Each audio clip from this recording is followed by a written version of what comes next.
2021 property predictions. Let's have a look. Hello everyone, Florian.Heise here, and welcome to another episode of HeiseSays. Grab your stein of coffee and let's have a look at this article of Yahoo Finance discussing a mortgage broker's 14 property predictions for 2021, and let's see what we think about them. Okay, so just as we're about to close the door on 2020, many of us are watching the property market and economy, hoping to anticipate what opportunities are likely to present themselves in 2021, and that's a very good point. I mean, who would have predicted what could have happened this year? And what unnatural interventions will the government do? What can you imagine? Will mortgage keeper turn from being a joke into something real? Should I trademark the term and then charge the government every time they use that? Would that even be possible? That'd be pretty funny. Maybe I should, just to try. Just for the joke of it. What does it cost to trademark something? A couple $100? Based on recent events, the state of the nation, and our current appetite when it comes to property, I predicted 14 property and financial trends that will shape 2021, and here they are. And who's written this? Where's the guy who's written this? They are a broker. It may not be a bloke, you know? So, yep, there we go. Rebecca Jarrett Dalton, founder of Two Red Shoes. Okay, see? There you go. Two Red Shoes, that's such a girl's name for a property business. I know a lot of women that would name it like that, and it'd probably be very popular. I think I had a colleague, he named his architectural practice, I think, Red Door, and someone else had already named it that. It caused a whole lot of problems. So let's have a look. The only certainty is uncertainty.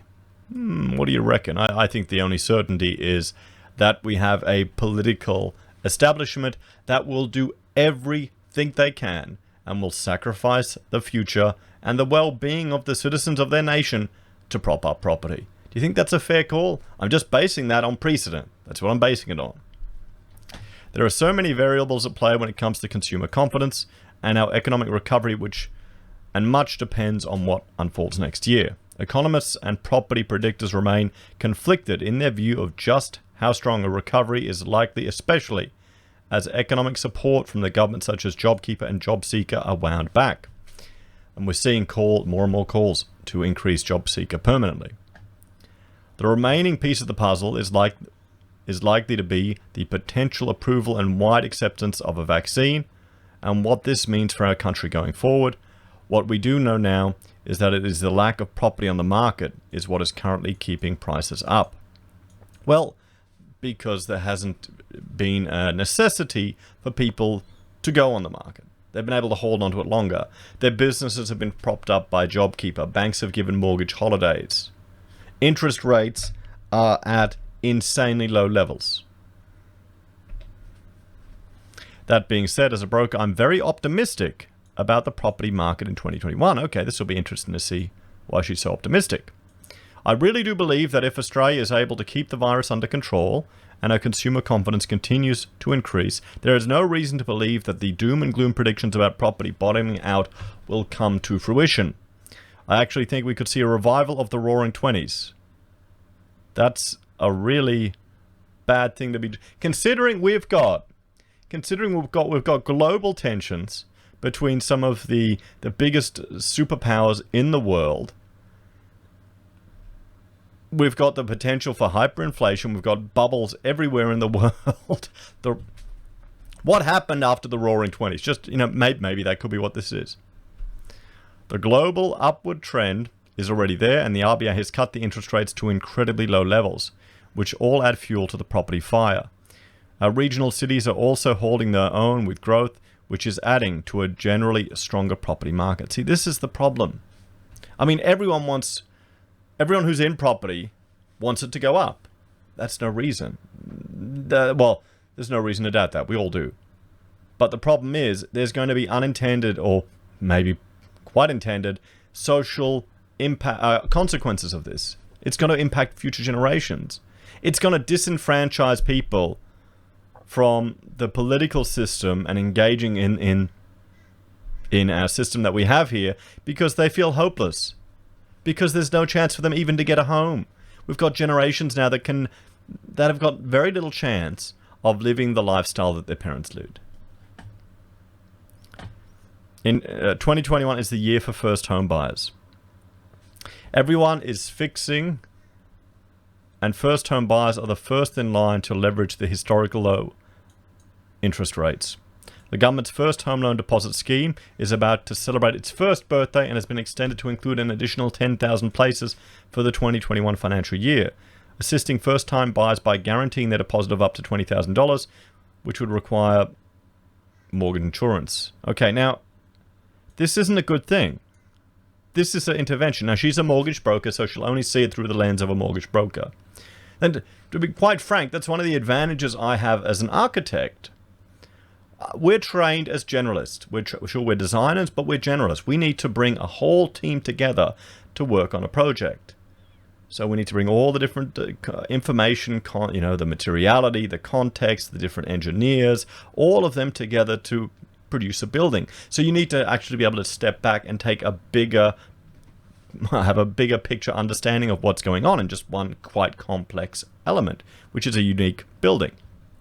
The challenge is in our profession is if sometimes you get too obsessed over one aspect of it and don't get that bigger picture. Yeah, that's just the challenge of it.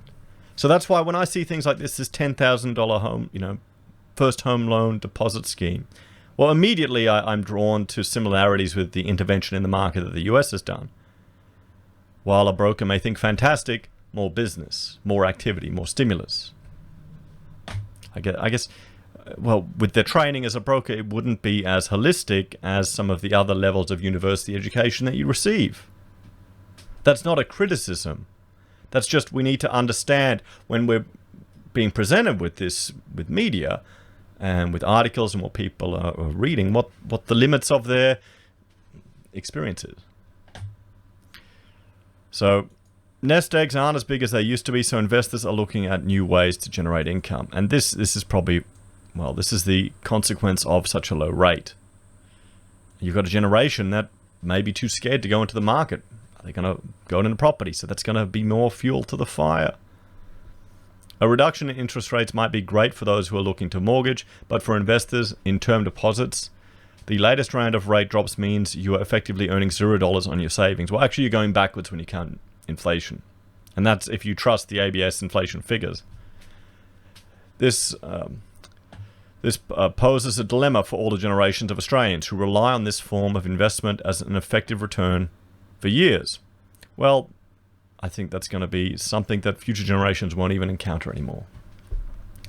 Add to this those who have withdrawn a portion of their superannuation for better or worse due to financial hardship, and the cash normally injected through this method has been reduced significantly.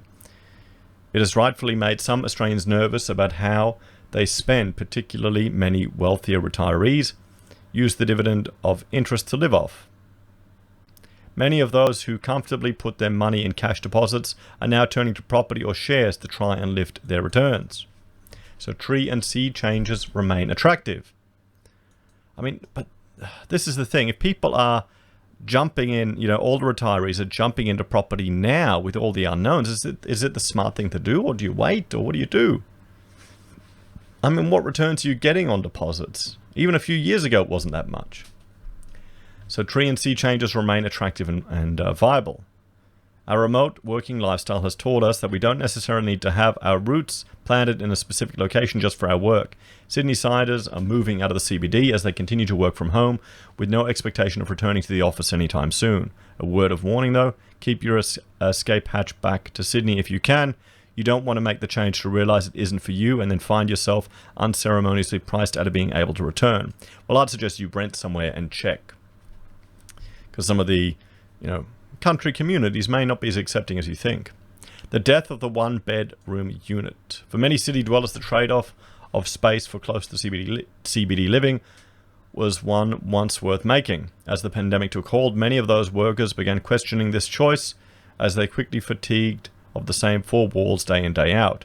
Whilst it is unlikely that many of us will be returning to the office at full capacity anytime soon, the need for an office at home will remain a priority. 7. Investors will have to rethink what their perfect investment property is. Can you have a perfect investment property?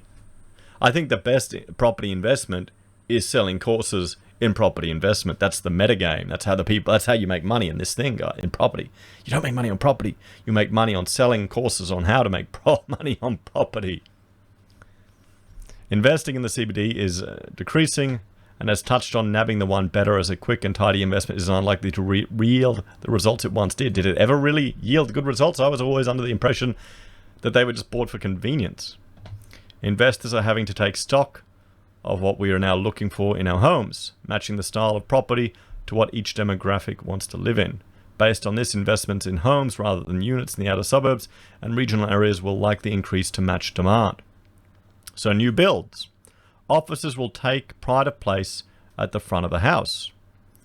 There is no place like a great home office.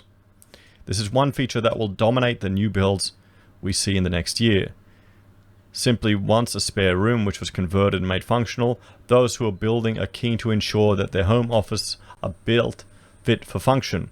Wait till people start complaining to councils. We'll need to start getting changes to legislation so people can run a business from home without any need to apply for anything. For many, this means taking into consideration the size of the space as well as its location on the floor plan and acoustic insulation. The return of the office, a home office at the front of the home, is likely to remain a key feature for these builds as accessibility and minimal noise disruption continue to play a large part in how we conduct business from our homes. 9. Shift towards development further out of the city. Talk of a second CBD is nothing new, but the last 5 years have seen a large uptick in construction of industrial and trade zones further from the city. As work opportunities and lower housing prices continue to appeal in these outskirts, developments will continue to increase out of the city. The urban renewal projects and spending on transport such as the metro will continue to further this appeal. 2021 will be the year for construction. Okay. Well, it's pretty much bubbled at the moment right now. We can see, look at building approval. See the blue line? That's home builder right there. So apparently it's going to be a year for construction, guys.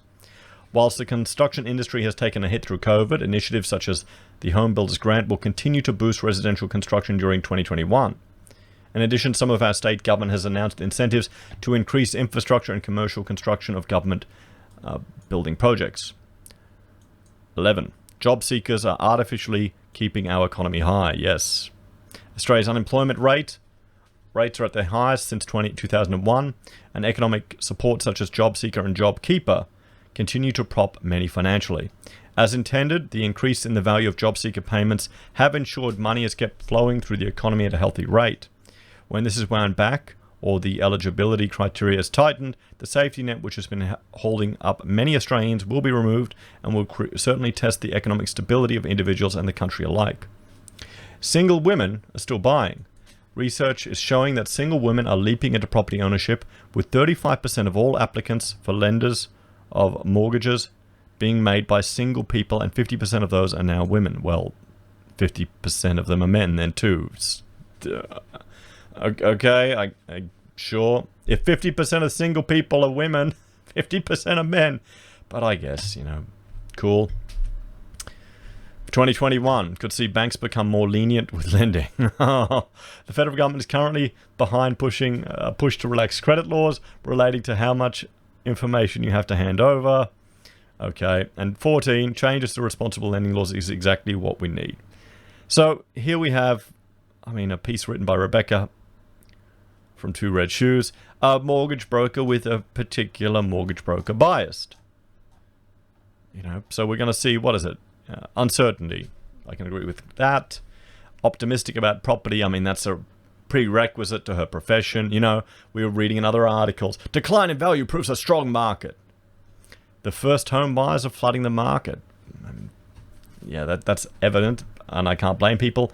So nest eggs, investors may flood the market too because they've got nothing else. But the question is, are we going to see a dead cat bounce? Tree and sea changes. People are apparently buying sight unseen, which is insane. 1-bedroom units, well, they're just crazy anyway. That's living from times past. The fact that we've got 1-bedroom units or units with 1 bedroom and then a media room with absolutely no windows or light, it's really regressive. Investors and the perfect property. I never thought a 1-bedroom unit was a perfect property. Offices at the front of homes. Yeah, as an architect, literally we've designed. Well, for my studio, it's not at the front of our house at all, because I want to do recording in the new extension. I put it right in the middle of the plan, and I want to sound insulate the whole thing. But I will have a space where I can meet people for architectural projects. Further out of the city, construction, job seekers, and people buying. There we have it, guys.